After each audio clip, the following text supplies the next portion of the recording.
Terra mathematics के online platform में आप सभी लर्नर्स का स्वागत है। यहाँ पे आप इन एग्जाम्स की प्रिपरेशन करते हैं ऑब्जेक्टिव टेक्निक के साथ, शॉर्ट टेक्निक के साथ। नए नए आइडियाज आपके माइंड में क्रिएट होते हैं जब आप टैरा मैथमेटिक्स के साथ काम करते हैं।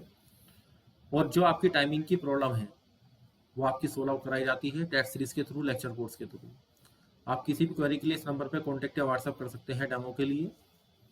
और आपकी हर एक सोल्यूशन, जो भी आपकी प्रॉब्लम्स हैं उनका सभी का सोल्यूशन आपको प्रोवाइड होता है। अब देखिए, जिस टाइम आप टेस्ट सीरीज कर रहे होते हैं तो कुछ डाउट आपके माइंड में होंगे, उनको मैं क्लियर कर देता हूँ। टेस्ट सीरीज के अंदर जब आप प्रैक्टिस सेट करते हैं, सबसे पहला होता है प्रैक्टिस सेट। प्रैक्टिस सेट का हम आपको सोल्यूशन प्रोवाइड कराते हैं पीडीएफ वाला, जो कि टेलीग्राम के ग्रुप पे होता है। अब आप क्या करते हैं, पीडीएफ का ये प्रैक्टिस सेट आपने लगाया विद इन टाइम, यहाँ पे आपकी पीडीएफ डाउनलोड हुई भी होती है, उसको आप डाउनलोड नहीं कर पाते, लेकिन 25 क्वेश्चन आपको दिखाई देंगे या 30 क्वेश्चन आपको दिखाई देंगे।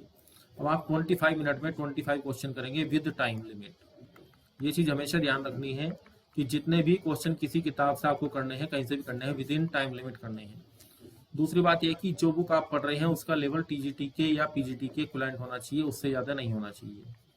कुछ स्टूडेंट क्या करते हैं, आर.डी. शर्मा की बुक पकड़ लेते हैं, जो कि अपने आप में बहुत लेंथी है। दूसरी, ये जो बुक्स हैं वो जेई के लिए लिखी गई हैं, ये हमारे टीजीटी पीजीटी के लिए काम नहीं करती। बस एक लेवल तक करती है कि हम उसकी थ्योरी पढ़ लें, बस इतना सफिशिएंट है कि आप थ्योरी पढ़ लें। इससे ज़्यादा क्वेश्चंस पर आप दिमाग लगाएंगे तो शॉर्ट टेक्निक पे जो हम काम करते हैं, टाइमिंग की प्रॉब्लम आपकी कभी भी सोल्व नहीं होगी। नॉलेज आपको हो जाएगी, ये बहुत अच्छी बात है, लेकिन हमें टाइमिंग पे काम करना है। क्योंकि अगर हमें जॉब के लिए काम करना है, अगर हमें गवर्नमेंट जॉब निकालनी है, ये पोस्ट आपको निकालनी है, तो हम क्या करेंगे, स्पीड पे काम करेंगे। नॉलेज तो आप कोई भी कर सकते हैं, तो आपको नॉलेज विद स्पीड पे काम करना है। तो इसलिए इनके क्वेश्चंस, इन बुक के क्वेश्चंस आप तैयारी करते हुए ना करें। दूसरी बात, जो 6 बुक आपके पास पहले चलती थी यूपी बोर्ड में, कुछ बच्चे उनको सोल्व करते हैं। यूट्यूब पे काफ़ी वीडियोस ऐसी डाली हुई हैं जो इनको प्रीफर करते हैं कि भाई 6 बुक पढ़नी चाहिए। मेरे हिसाब से अब इन बुक का टाइम नहीं रहा। उसकी वजह मैं आपको बता देता हूँ। अब पैटर्न आपका सारा ऑब्जेक्टिव है, रटे क्वेश्चन नहीं आते, एप्लीकेशन बेस्ड क्वेश्चन आते हैं। और एप्लीकेशन बेस्ड जो क्वेश्चन आपके आते हैं उसमें आपकी 2 चीज़ काम करते हैं। एक तो स्टैंडर्ड रिजल्ट आपने कैसे लर्न किए हैं, और शॉर्ट टेक्निक आपने कितनी अप्लाई करनी सीख रखी है, उनकी प्रैक्टिस आपने कितनी की है, ये सब चीज़ें। तो इसलिए अब इनका पैटर्न नहीं रहा, इससे भी तैयारी नहीं कर पाते आप। तो क्वेश्चन, अब बच्चे क्वेश्चन राइज करते हैं कि तैयारी किस चीज़ से करें। ठीक है, उसके लिए 2 माध्यम है। एक हमने आपको बताई है कि जो आर.एस. अग्रवाल की एनडीए की बुक आती है, और ये आपकी एस चांद पब्लिकेशन की आती है, जो कि आपको अमेजोन पे और फ्लिपकार्ट पे अवेलेबल हो जाती है 400 से 500 रुपए के बीच में। वेरिएशन होता रहता है रेट में। इस केवल आप इसी को कर सकते हैं, और इसको भी एज ए टेस्ट आपको लगाना है। इसको क्या करना है, एज ए टेस्ट आपको ऑपरेट करना है। जो टेस्ट का हम वीडियो सोल्यूशन आपको देते हैं, उस वीडियो सोल्यूशन से भी आप ये सीखते हैं कि शॉर्ट टेक्निक कैसे लगाई जाती है। अगर आपको सीधे सीधे शॉर्ट टेक्निक पे काम करना नहीं आ रहा है, पेपर में आपके अभी टाइम है, तो आप लेक्चर कोर्स ज्वाइन कर सकते हैं। इसमें आपको एक फैसिलिटी ये देते हैं कि जो फीस आपकी टेस्ट सीरीज की आ गई है, उसको हम लेक्चर कोर्स की फीस में से कम कर देते हैं। ये हम रिड्यूस कर देते हैं इसमें से, कि आपको नुकसान ना हो, आपकी लर्निंग बढ़ती रहे। उसके बाद प्रैक्टिस सेट। अब आपने प्रैक्टिस सेट लगा लिया, जो क्वेश्चन नहीं हुए आपने उसको पीडीएफ जो हमने आपको अवेलेबल कराई है, निश्चित रूप से आप इसका प्रिंट आउट निकालें। जो चीज़ नोट डाउन करने की है स्टैंडर्ड रिजल्ट की, वो उसमें मार्क करते रहेंगे। क्वेश्चन आपके एप्लीकेशन पे ही रहेंगे, इनका हम पीडीएफ आपको प्रोवाइड नहीं करते हैं, क्योंकि पीडीएफ आपकी कहीं भी सुरक्षित नहीं रहती है, सब इधर उधर हो जाती है। तो ऐप पे आपके क्वेश्चन रहेंगे, तो आप ऐप पे जब भी आप उसको खोलोगे, जितनी उसकी वैलिडिटी होती है उतना टाइम तक वो उस पर रहता है। दूसरी बात, जो प्रैक्टिस सेट आपने आज कर लिया, आप उसको 6 डे आफ्टर 6 डे आप उसको रिपीट जरूर कीजिए। आप उसका ये देखिए कि जो आपका स्कोर था वो कितने % इंक्रीज हुआ, और ये रिपोर्ट आप हमारे पास ही भेज दीजिए, जिससे हम इसको एनालिसिस कर सकें कि आपके अंदर कहाँ इंप्रूवमेंट आया, किस टॉपिक में इंप्रूवमेंट आया, किस में नहीं आया। जहाँ आपकी इसमें आपकी अगर परसेंटेज डाउन जा रही है या आप इंप्रूव नहीं कर पा रहे हैं, तो हम आपको गाइड करते हैं किस तरीके से काम करना है टॉपिक के अंदर। इसी तरीके से पोजीशन है आपकी टेस्ट की। अब टेस्ट जब आपका चलता है तो उसके ऊपर टाइमर चलता है, 30 मिनट 40 मिनट जो भी आपको दिया जाता है अकॉर्डिंग टू द क्वेश्चन। जब आप टेस्ट करते हैं विद इन टाइम आप करते हैं। जब आप वाइस ऐप पे टेस्ट कर रहे हैं तो उसमें एक कॉमन प्रॉब्लम स्टूडेंट को आ रही है कि जब आपका पेपर यहाँ पे खुल जाता है तो यहाँ राइट में यहाँ पे आंसर की लिखा हुआ होता है। अब आंसर की जब आप इसको क्लिक करते हैं तो ये एक शटर खुल जाता है आगे की तरफ, इस तरीके से ये शटर इसका खुल जाता है। यहाँ पे आंसर की में आपको क्वेश्चन नंबर 1 2 3 4 ABCD दिखने शुरू हो जाते हैं। तो आप इसको बार बार मत खोलें, क्योंकि बार बार इसको आप खोलेंगे, बैक करेंगे, एक क्वेश्चन फिल करेंगे तो कई बार ये टेस्ट पेपर ही बैक हो जाता है और वो फिर रीस्टार्ट हो जाता है। तो ये आप मत करें। आपको कैसे करना है, आप पहले जो हमने आपको एक PDF अवेलेबल कराई है जिसमें आपके अटेम्प्ट 1 अटेम्प्ट 2 अटेम्प्ट 3 अटेम्प्ट 4 ये 4 हमने आपको बना के दे रखे हैं। यहाँ पे आपके क्वेश्चन है 50 क्वेश्चन और यहाँ आपको लिखना होता है कितने करेक्ट इनकरेक्ट, कितना आपका परसेंटेज सही हुआ। तो ये आपका अटेम्प्ट फर्स्ट है, इसको फर्स्ट डाल दें। एक चैप्टर का एक प्रिंट आउट रखें अपने पास और इस पे डेट आप डाल दें ऊपर कि किस डेट में हमने कौन सा टेस्ट किया या कौन सा प्रैक्टिस सेट किया। उसके बाद आपको क्या करना है कि यहाँ पे जब आपने फिलिंग कर ली, यहाँ पे आपने मार्क कर लिए, यहाँ पे ABCD आपने सारी मार्क यहाँ पे लिख लिए हैं। अब आप एक बार इस देखिए ध्यान से, यहाँ पे जब आप इसको क्लिक करेंगे, आंसर की को क्लिक करेंगे, ऑरेंज कलर की एक छोटी सी पट्टी होती है उसको जब आप क्लिक करते हैं यहाँ पे, यहाँ क्लिक करेंगे, यहाँ मैंने इसको डार्क कर दिया है, यहाँ आप इसको क्लिक करेंगे। दोबारा बना देता हूँ। इस पेज के ऊपर यहाँ तो आपका टेस्ट ओपन होता है, यहाँ आपका टाइमर चलता है, यहाँ पे प्लस माइनस के साइन होते हैं उसको छोटा बड़ा करने के लिए। जो आपको अगर कोई चीज सही नहीं दिखाई दे रही है तो छोटा बड़ा कर सकते हैं। अब यहाँ पे एक आपको यहाँ पे एक स्ट्रिप दिखाई देती है जिसपे आंसर की लिखा होता है। तो जब आपने आंसर की यहाँ पे एक बार बना ली, पहले आप पूरी बना लीजिए उसको। देखिए 30 मिनट का 30 क्वेश्चन का टेस्ट है तो हम उसमें 50 मिनट आपको देते हैं। आपको टेस्ट 30 मिनट में करना है। 15 मिनट आपको जो हमने 20 मिनट आपको एक्स्ट्रा दी है वो इसलिए दी है कि कई बार ऑनलाइन ऑपरेट होने में टेस्ट आपका 1-2 मिनट लेट खुलता है। फिर आपको जो सबमिट करना है 5 मिनट आप कोशिश कीजिए कि लास्ट मिनट पे सबमिट ना करें, 5 मिनट पहले सबमिट कर दें। तो 30 मिनट तो आपके क्वेश्चन करने के होंगे, 30 मिनट प्लस आपके पास 10 मिनट है OMR को भरने की, और 5 मिनट पहले ही आप सबमिट कर दीजिए उसको, जिससे टाइमली सबमिट हो जाएगा। अब इस फ्लिप को आप जो आपको फ्लिप मैंने बताया है इसको ओपन करें। यहाँ आपको OMR दिखाई देगी 1 2 3 4, एक साथ आप इसको भरते चले जाएं इस तरीके से। और फिर नीचे जैसे इसको स्क्रॉल करेंगे आप, जो आंसर की आपकी खुलेगी यहाँ पे, इसको जब आप स्क्रॉल करेंगे तो सबसे लास्ट में एक ऑप्शन आएगा सबमिट टेस्ट, उस पर आप क्लिक कर देंगे तो टेस्ट आपका सबमिट हो जाएगा। अब जब ये वापस हो जाएगा, सबमिट हो जाएगा टेस्ट, अब आप इसको दोबारा ओपन कीजिए, 1-2 मिनट बाद दोबारा ओपन कीजिए। तो जो ये आपने OMR इधर खोली थी, यहाँ पे जो राइट में स्ट्रिप थी, उसको जब आप क्लिक करेंगे तो यहाँ पे 2 रो बन के आती हैं। एक रो में तो आपके आंसर होते हैं, जो आपके सही हैं वो ग्रीन हो जाते हैं, जो आपके गलत हैं वो आपके रेड हो जाते हैं। उसके बाद एक सेकंड लाइन होती है जिसमें करेक्टेड आंसर की होती है, जो हमने फिल की होती है।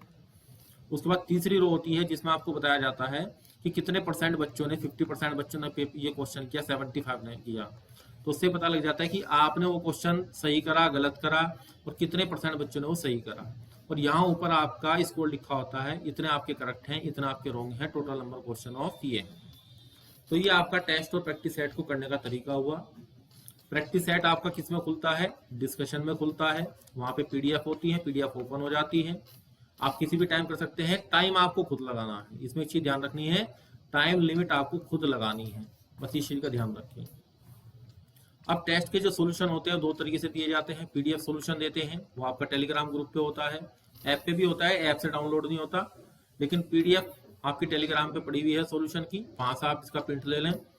और फिर हम इसका वीडियो सोल्यूशन देते हैं, that is very very important. जो वीडियो सोल्यूशन हम देंगे, इस PDF के प्रिंट आउट पे आप जो जो चीजें बताते हैं कि स्टैंडर्ड नोट करें, ये आपकी शॉर्ट टेक्निक है, वो सब चीजें वहां पे लेक्चर देखते टाइम आप उसको साथ में लेके बैठें। जब आप इसका कोई भी सेकंड अटेम्प्ट करेंगे तो ये जो स्टैंडर्ड रिजल्ट हमने आपको सिखाए हैं, यहाँ पे जो आपने नोट डाउन किए हैं, क्योंकि जो भी टेस्ट या प्रैक्टिस सेट आपने किया वो आपको 7-6 दिन बाद रिपीट करना है। निश्चित रूप से 6 डे के बाद आपको उसको रिपीट करना है। आपको देखना है कि आपकी जो लर्निंग है आफ्टर सीइंग द सॉल्यूशन देखने के बाद या वीडियो सॉल्यूशन देखने के बाद आपकी लर्निंग में इंप्रूवमेंट कितना हुआ। जब तक आप वो कंपेयर नहीं करेंगे कौन सा क्वेश्चन पहले गलत हुआ था, अब वो सही हुआ या नहीं हुआ, जब तक कि आप सेल्फ एनालिसिस अपना नहीं करेंगे आपके अंदर इंप्रूवमेंट नहीं आएगा। तो ये बात सारी थी टेट सीरीज को लेके कि किस किस तरीके से आप उसको ऑपरेट करते हैं, कैसे कैसे आप चीज़ों को सीखते हैं। इसके साथ हम थ्योरी की पीडीएफ भी आपको देते हैं, वो ऑलरेडी टेलीग्राम के ग्रुप पे पड़ी हुई होती है जहाँ पे आपकी टेट सीरीज ज्वाइन होती है। वहाँ से आप पीडीएफ का प्रिंट आउट निकालिए, उस चैप्टर की रीडिंग कीजिए, जो इंपॉर्टेंट पॉइंट है उनको डबल टिक लगाइए। डबल टिक का मतलब है कि यही चीज़ है जो रिवाइज करनी है। 5 पेज की पीडीएफ है, 10 डबल टिक है तो 10 ही रिवाइज करने हैं, बाकी पीडीएफ को बार बार आपको नहीं पढ़ना। इस पीडीएफ के पीछे देखिए, आप लेक्चर कोर्स कर रहे हैं या आप टेट सीरीज कर रहे हैं, कुछ भी चीज आप करें, जो पीडीएफ हमने आपको प्रोवाइड कराई है इसका प्रिंट आउट निकालें। सबसे पहले किसी भी टॉपिक को पढ़ने से पहले प्रिंट आउट निकालें। सब चीजें आप मोबाइल में पढ़ने की कोशिश ना करें ऑनलाइन, इसका प्रिंट आउट निकालें। दूसरा, जब आप प्रिंट आउट निकालेंगे उसके बाद आप इस पे जो भी डबल टिक करते हैं वो मैंने आपको बता दिया। डबल टिक आपको रिवाइज करना है, केवल वही चीज आपको इंपॉर्टेंट है, उसको हाईलाइट भी कर सकते हैं हाईलाइटर से। अब इस पीडीएफ के पीछे 2 से 3 पेज आप ऐड कर लीजिए। ये टॉपिक मान लिया सीक्वेंस एंड सीरीज का ही टॉपिक है। अब ये टॉपिक आपने हमारे साथ पढ़ा, आपने किसी बुक में पढ़ा, आपने किसी और की टेट सीरीज में किया, जहां जहां से स्टैंडर्ड रिजल्ट आपको मिलते जाएं, वो जो 2-3 पेज आपने ऐड करे हैं यहाँ नोट डाउन करने हैं। ये आपने अपनी लैंग्वेज में लिखे, अपने हैंड रिटन में लिखे, तो इनको लर्न करना आपको बहुत ईजी हो जाएगा। क्यों? क्योंकि आपने जो हैंड रिटन जो चीज बनाई है, आपकी उसके माइंड के साथ जो कनेक्टिविटी है वो बहुत शार्प होती है। अगर मैं सारी चीजें आपको लिख के प्रोवाइड करा दूंगा तो आपकी लर्निंग पहले से आधी रह जाएगी। तो आप इस चीज को नोट डाउन करते रहें तो एक चैप्टर का आपका शॉर्ट नोट 5 से 6 पेज का तैयार हो जाएगा। हम जो आपको पीडीएफ अवेलेबल कराते हैं वो 4 से 5 पेज की होती है, इससे ज्यादा नहीं होती, मैक्सिमम है। किसी किसी में 2 पेज की मिलेगी। अब जो पीछे आपने पेज ऐड कर लिए हैं तो लगभग 5 पेज की आपकी ये पीडीएफ बन जाती है, सॉरी आपका प्रिंट आउट बन जाता है, जिसमें जो जो चीज आपको अब तक नहीं आती थी वो आप नोट डाउन करते रहे। अब इसको एक रेगुलर इंटरवल पे आप रिवाइज करते रहें, बस इस चीज का ध्यान रखें। तो डेफिनेटली जब आप अगला टेस्ट देंगे, कोई फुल सिलेबस टेस्ट आप देंगे, जहां भी आप टेस्ट देंगे वो चीजें जब रिपीटिशन पे आएंगी तो डेफिनेट है कि वहां पे आपकी टाइमिंग कम हो जाएगी। जितना टाइम आपने पहले लगाया था, एक क्वेश्चन को सोचने में आपने 1 मिनट लगाया था, बार बार रिपीटिशन के बाद वो 40 सेकंड पे आ जाता है। और ये 20 सेकंड जो आपने बचाए हैं ये आपका सिलेक्शन निकलवा देते हैं, क्योंकि ये हम एक क्वेश्चन में नहीं बचाएंगे, ये हम 50, 60, 70 क्वेश्चन में बचाएंगे कम से कम। तो वहां आपका अटेम्प्ट जो टफ क्वेश्चन आप और कोई बच्चा नहीं कर पाता वो आप कर लेंगे, क्योंकि आपने सबसे पहले क्या किया, सबसे पहले आपने क्या किया, आसान क्वेश्चन को सोल्व आउट कर लिया। अब जो इसके बाद बचे रह गए उनमें से जो जो आपको लगता है कि आ रहे हैं वे करते जाओ, लेकिन ये आप तभी करेंगे जब यहाँ आपने टाइम को बचाया होगा, टाइम की सेविंग करी होगी। वो किससे होगी? स्टैंडर्ड रिजल्ट से, शॉर्ट टेक्निक से। और कोई तरीका नहीं है मैथमेटिक्स में, 2 ही तरीके हैं। सब्जेक्टिव पोर्शन पे जब आप क्वेश्चंस को बार बार करते रहते हैं, कुछ क्वेश्चन के आपको आंसर याद हो जाएंगे, सभी के याद नहीं रहेंगे, तो ये टेक्निक बेकार है। आप स्टैंडर्ड रिजल्ट पे काम कीजिए, शॉर्ट टेक्निक पे काम कीजिए, यहाँ टाइम बचाइए, और जो क्वेश्चन और कोई नहीं करता है वो आप कीजिए, तो आप सेलेक्ट हो जाएंगे। ये गारंटी है इस बात की कि आपका सिलेक्शन कोई भी रोक नहीं पाएगा। हो सकता है कि आपका सिलेक्शन यूपी के एग्जाम में ना हो, लेकिन दिल्ली के एग्जाम में हो जाए, क्योंकि आप लगातार काम करते रहेंगे तो लर्निंग बढ़ती रहेगी। कोई भी वैकेंसी आएगी, आरपीएससी की वैकेंसी, आप वहाँ काम करेंगे, केंद्रीय विद्यालय की वैकेंसी आती है, आप वहाँ काम करेंगे। जब आप एक ही रूटीन में काम करते रहेंगे, अपने आप को स्किप नहीं करेंगे, रोजाना आपको 3 to 4 आवर, जब तक आपका सिलेक्शन ना हो जाए आपको रीडिंग करनी है। कुछ बच्चे क्या करते हैं कि पेपर आपका हुआ उसके बाद किताब बंद हो जाती है, क्योंकि घर पे काम बहुत होते हैं, जॉब के भी काम होते हैं, लेकिन हमें अपने अच्छे फ्यूचर के लिए 3 to 4 आवर स्टडी के निकालने हैं। ये चीज आप ध्यान रखें।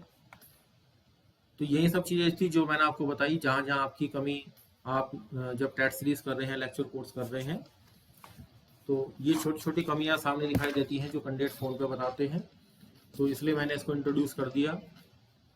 सबसे महत्वपूर्ण बात आपको एक ही बताई कि जो हमने आज टेस्ट किया है उसको 6 डे आफ्टर आपको रिपीट करना है।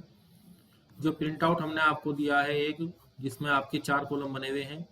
अब जब आप पहला अटेम्प्ट कर लेते हैं, 6 दिन बाद दूसरा करेंगे, तो यहाँ से इसको फोल्ड कर दें। जहाँ हमने लाइन की इसको फोल्ड कर दें। इसको फोल्ड करने के बाद आपके ये 3 अटेम्प्ट यहाँ दिखाई देंगे आपको। ये बहुत साधारण सी बात है, लेकिन मैं बता रहा हूँ आपको। अब आपका सेकंड अटेम्प्ट यहाँ होगा। अब जैसे आप सेकंड अटेम्प्ट का क्वेश्चन आंसर चेक कर लें, यहाँ लिख दें कि कितने गलत कितने सही। उसके बाद इस फ्लैप को आप खोल लें जो आपने यहाँ मोड़ा था। अब आप देखें कि दोनों कॉलम यहाँ पे बिल्कुल बराबर बराबर बने हुए हैं। अब आपको देखना क्या है, देखना ये है कि जो क्वेश्चन यहाँ गलत हुआ था अब दोबारा वो सही हुआ या नहीं हुआ।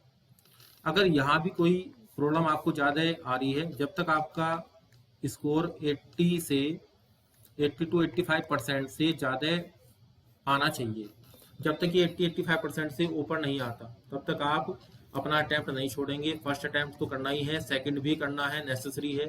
थर्ड अगर आपको आवश्यकता है, स्कोर 80% से ऊपर नहीं गया तब आप इसको रिपीट करेंगे। कुछ चीज़ें कभी कभी देर में याद होती हैं, कुछ चीज़ें कभी कभी जल्दी याद हो जाती हैं।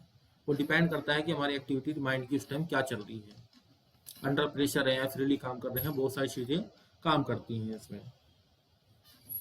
तो आप निश्चिंत होकर तैयारी कीजिए, जो सिस्टम आपको बताया गया है उसको फॉलो कीजिए। ये जो आप अटेम्प्ट 1 अटेम्प्ट 2 करते हैं, इसकी फोटो आप खींचें और हमारे पास भेज दें, जिससे हम भी ये देख लेते हैं कि आपकी लर्निंग का ग्राफ कहाँ चल रहा है। देखिए, लर्निंग का ग्राफ हमेशा e की पावर x की तरह चलता है। आपने ग्राफ देखा होगा, जब तक आप निगेटिव रहेंगे तब तक ये बहुत धीरे धीरे आगे चलेगा। ध्यान से देखिए इस ग्राफ के अंदर क्या खास बात है। हम अपने दैनिक जीवन को इसी से जोड़ रहे हैं, e की पावर x से, जिसमें हम हमेशा काम करते हैं। जहां तक जब तक आप निगेटिविटी अपने माइंड में रखेंगे, आपकी लर्निंग ग्रो नहीं करेगी, बढ़ेगी नहीं। और जैसे अपने माइंड को आप पॉजिटिव एटीट्यूड से काम करेंगे कि मुझे केवल लर्न करना है, आज मेरा स्कोर चाहे कुछ भी है, चाहे मेरे 30 में से नंबर 10 आए, लेकिन मुझे काम करना है। उसके बाद आपका ग्राफ देखना लर्निंग का कैसे जाता है। अब आपको पता नहीं लगेगा इसमें, सॉरी, आपको पता नहीं लगेगा कि एक इंटरवल के बाद इसका जो जंप होता है वो इस तरीके से चलता है। और ये है आपका सिलेक्शन। तो जब भी आपको डीमोटिवेशन आए, आप e की पावर x अपने माइंड में रखें, तो डेफिनेटली आपको क्या मिलेगी, मेंटली हेल्प मिलेगी। उस सिस्टम को, उस चीज को जो आप सीख रहे हैं ना, उसमें आप डिमोरलाइज नहीं होगे, मोटिवेशन से उस चीज के लिए काम करोगे कि हमें निगेटिव नहीं होना, वरना e की पावर x पे 0 से पीछे अटके रहेंगे। रेट ऑफ जो आपकी लर्निंग है वो हमेशा क्या रहेगी, स्लो रहेगी। ग्राफ को फिर मैं एक बार अंडरलाइन कर रहा हूं, यहां तक जब तक आप निगेटिव हैं, डीमोटिवेशन जब तक हो रहा है, तब तक आप ऐसे ही काम करोगे। जब मोटिवेशन आना शुरू होगा, तब आप इस तरीके से लर्निंग आपकी जंप करेगी। ये डेफिनेट है, ये प्रकृति का नियम है। इसमें कोई ऐसी बात नहीं है कि मैं खास बात आपको बता रहा हूँ। यहाँ पे आपकी प्रकृति के हिसाब से लर्निंग बढ़नी शुरू होती है। तो ये लेक्चर आपका यहीं पे समाप्त होता है। Thank you very much.